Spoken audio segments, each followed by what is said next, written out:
Alors, mesdames et messieurs, bonjour, ici Suzanne Nantel, mairesse de Berthierville. Il me fait encore une fois plaisir de vous retrouver, cette fois-ci début novembre, dans le cadre de votre émission Berthierville vous informe, diffusée par le biais de CTRB, pour vous faire part à nouveau des décisions prises par vos élus lors de la dernière séance du Conseil qui s'est tenue le 7 novembre dernier. Je me permets tout d'abord, selon mon habitude, un retour sur les activités du mois d'octobre qui se sont tenues à Berthierville, à savoir la nuit des sans-abri, organisée par la table Alliance Dignité, qui s'est déroulée au Parc du Chenal du Nord et lors de laquelle des prix reconnaissance en bénévolat ont été remis. Il y a aussi eu la soirée casino à la polyvalente Pierre de Lestage, dont le commanditaire principal de l'événement était Family Prix de Berthierville et dont les profits de l'ordre de 1 400 $ ont été remis à l'Association des personnes handicapées du secteur Berthier.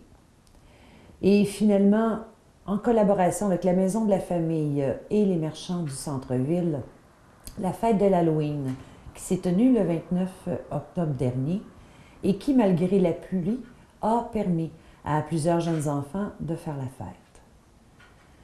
De plus, en octobre dernier, le conseil municipal a tenu 2 séances extraordinaires aux fins de permettre de devancer 2 situations qu'il justifiait, soit tout d'abord celle pour accorder une servitude au sud de la rue Notre-Dame à l'entreprise Gestion M pour un réseau d'aqueducs et d'égouts sanitaires permettant la construction d'un immeuble de 12 logements à prix abordable, dont les travaux sont prévus à court terme.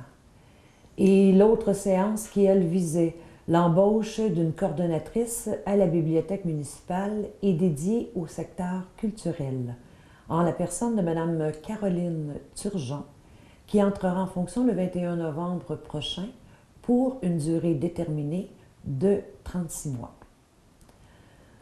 Un autre dossier qui chemine est celui en regard du projet de relocalisation du kiosque postal du centre-ville, qui sera déplacé et installé sur la rue Sainte-Foy, où d'ailleurs la semaine dernière, Poste Canada a fait procéder à la mise en place d'une dalle de béton en vue de l'implantation de ce mini-parc postal. Alors, la clientèle détentrice de casiers postaux au centre-ville sera informée par Poste Canada de l'échéancier prévu. Les travaux maintenant sur les rues Aucoin et Lambert vont bon train et la date d'échéance du 11 novembre pour la finalisation de ces travaux devrait être rencontrée. Considérant les nombreux commentaires sur l'aménagement des bretelles de l'autoroute 40 à l'entrée de la ville, le directeur général et moi-même avons rencontré à 2 reprises fin octobre les représentants du ministère des Transports et avons suggéré certaines améliorations et correctifs possibles quant à la configuration et la signalisation de ce secteur. Suite à ces rencontres, nous sommes dans l'attente de changements éventuels. J'invite la population berthelaise à visiter le nouveau site web de la ville qui a été mis en ligne le 7 novembre dernier. Alors, il a subi d'importantes améliorations et des ajouts seront faits sur une base continue afin de bonifier les secteurs actuellement en développement et aux fins de mieux vous informer. Finalement, notez pour novembre la collecte de feuilles pour Berthierville qui aura lieu le 21 novembre prochain. Pour en revenir maintenant aux résolutions de la séance, j'ai tout d'abord procédé à la lecture et au dépôt du rapport de la mairesse sur la situation financière de la ville de Berthierville en début de séance, et ce en vertu de l'article 474.1 de la loi sur les cités et villes, et dont les principaux éléments sont les suivants. Alors, pour le programme triennal d'immobilisation 2016-2017 et 2018, Nous avons prévu des investissements de 8 millions en 2016. Nous investirons 3,7 millions. Les travaux réalisés en 2016 ont été les suivants. Réfection majeure de la rue Lambert et pavage, ainsi qu'une partie de la rue Aucoin. Travaux d'infrastructure de la place du marché, rue d'Iberville et une section de la rue de Vaudreuil. Remplacement de la conduite de refoulement à la station de pompage Réservoir. L'installation de panneaux aux 2 entrées de la ville. Réfection majeure de la piscine municipale. Acquisition d'équipements de parc et réfection des trottoirs. En ce qui concerne les indications préliminaires des états financiers au 31 décembre 2016, nous prévoyons un surplus de 471 000 $. À ce rapport est jointe une liste des contrats comportant des dépenses de plus de 25 000 $, liste qui peut être consultée au service de la trésorerie. Les orientations principales pour 2017 se veulent les suivantes. Réalisation des travaux d'infrastructure de la rue Jacques-Cartier. Études et planification des travaux sur la rue de Lévis. Continuité des études et analyse d'un plan de développement domiciliaire du secteur ouest. Accent sur le développement économique industriel. Continuité de réfection des trottoirs et des rues. Suivi des interventions pour la construction du pont de la rivière Bayonne. Suivi auprès du ministère pour la réouverture du pont de la rivière Chaloupe. Planification des travaux visant l'augmentation de la capacité de l'usine d'épuration et réalisation du processus d'appel d'offres pour sa construction, ainsi qu'études et analyse de solutions potentielles pour la revitalisation du centre-ville. Soyez assurés que le Conseil actuel, à la dernière année de son mandat, continue à prioriser les dossiers pour améliorer votre qualité de vie et que le citoyen est au centre de nos décisions. Le contenu complet de ce rapport fera l'objet d'une publication dans le journal L'Action d'Autrey dans les prochains jours et sera aussi disponible sur le site web de la Ville. Nous avons par la suite procédé au renouvellement jusqu'au 31 mars 2018 de l'entente conclue entre la Société d'habitation du Québec, la Ville de Berthierville et l'Office municipal d'habitation relative à la gestion des unités de programme de supplément au loyer. Il a aussi été question de la subvention de 11 000 $ applicable aux travaux réalisés sur les rues Aucoin et Lambert, conformément aux exigences du ministère. Le Conseil a aussi convenu d'autoriser Mme la conseillère Isabelle Fontaine à participer à une journée de formation s'adressant aux femmes élues sur le thème « Vivre le pouvoir » qui aura lieu le 18 novembre prochain et d'en défrayer les coûts de l'inscription au montant de 45 $.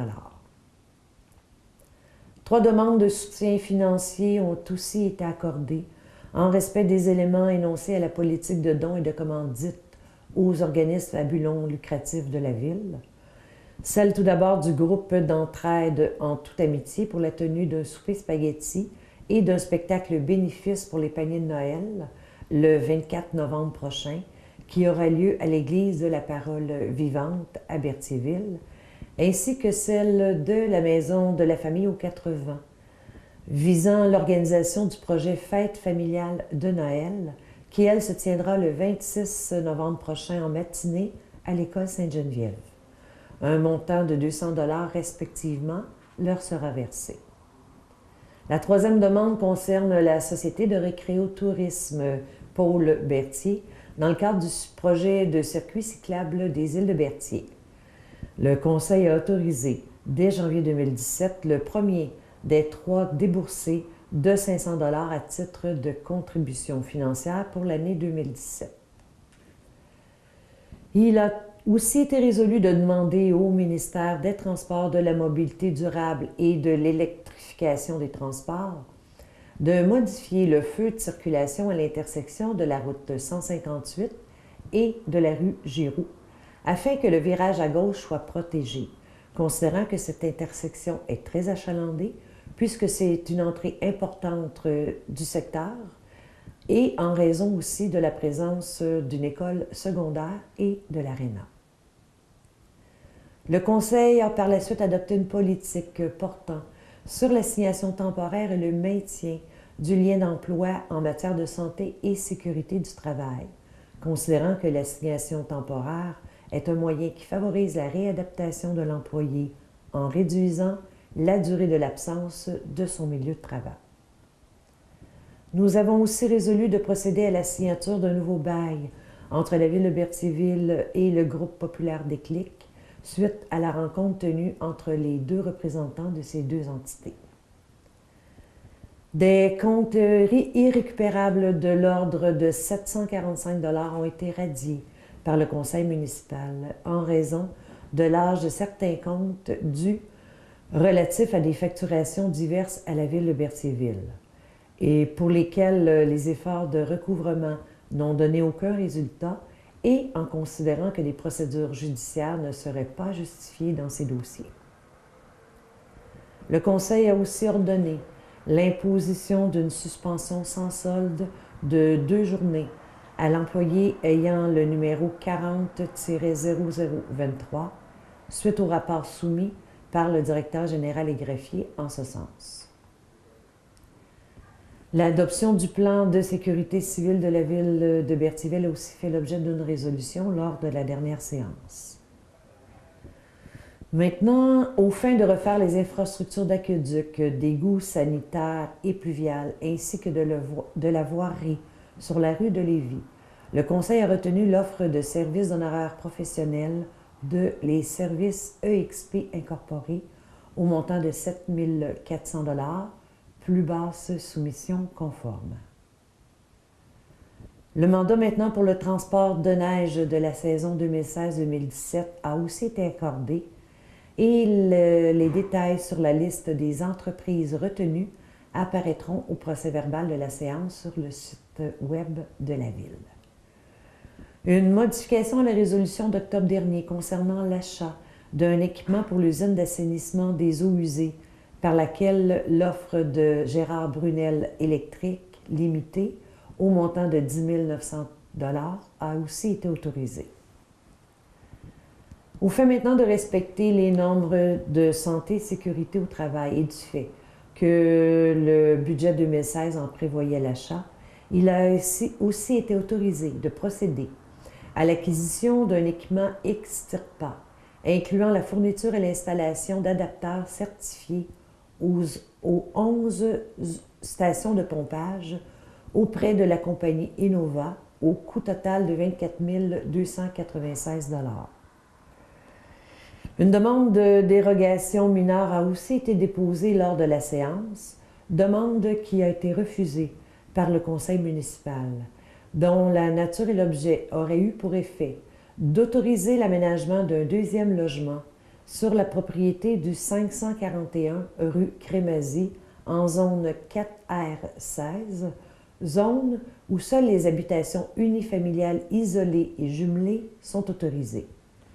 Il a aussi été considéré que le bâtiment est localisé dans un secteur familial homogène et que l'approbation de cette demande aurait pour effet de générer d'autres demandes de ce type et que de plus, la recommandation du comité consultatif en urbanisme allait dans le même sens. Le directeur général et greffier a procédé par la suite au dépôt de la lettre du ministère des Affaires municipales et de l'Occupation du territoire, approuvant le règlement numéro 936, décrétant des travaux de réfection de l'aqueduc, des égouts sanitaires et pluviales et de la voirie sur l'ensemble de la rue Jacques-Cartier et autorisant un emprunt de 2 519 760. J'ai aussi fait état du dépôt des rapports de service de pesée des déchets domestiques et de la collecte sélective de septembre, du service de l'urbanisme pour le mois d'octobre et de mon rapport d'activité pour la période du 29 septembre au 31 octobre. 2 avis de motion étaient aussi inscrits à l'agenda de la séance, soit tout d'abord celui en regard du projet de règlement imposant le taux des diverses taxes pour l'année 2017 et celui du règlement décrétant l'abolition, la fermeture et la cession des parties du lot numéro 3 451 763 du cadastre du Québec, lesquelles feront l'objet d'une présentation pour adoption à une séance subséquente. La séance s'est terminée avec l'adoption de 3 règlements, soit celui concernant les animaux et amendant le règlement 867, celui en ce qui a trait au règlement numéro 938, déléguant le pouvoir de former un comité de sélection, et finalement du règlement de modification au règlement de zonage numéro 748 concernant les usages et normes de la zone 4C47, secteur de la rue Frontenac, près de la rue Jacques-Cartier. Alors, je vous invite à nouveau à consulter le site web de la Ville qui, comme je vous l'ai mentionné précédemment, a été actualisé pour revoir le contenu de cet enregistrement ou encore pour consulter le contenu des procès-verbaux des séances antérieures de votre conseil municipal. Il contient évidemment plein d'autres informations sur tout ce qui touche votre ville. Je vous invite aussi à la prochaine séance régulière de votre conseil municipal qui se tiendra le 5 décembre prochain à compter de 19h30, ainsi qu'à la séance extraordinaire pour le dépôt du budget de 2017 qui, elle, se tiendra le 15 décembre. Alors, ce fut encore une fois un plaisir de partager avec vous ces quelques minutes et je vous donne à nouveau rendez-vous en début décembre pour vous parler de vos affaires municipales. Alors, merci, au revoir et au plaisir.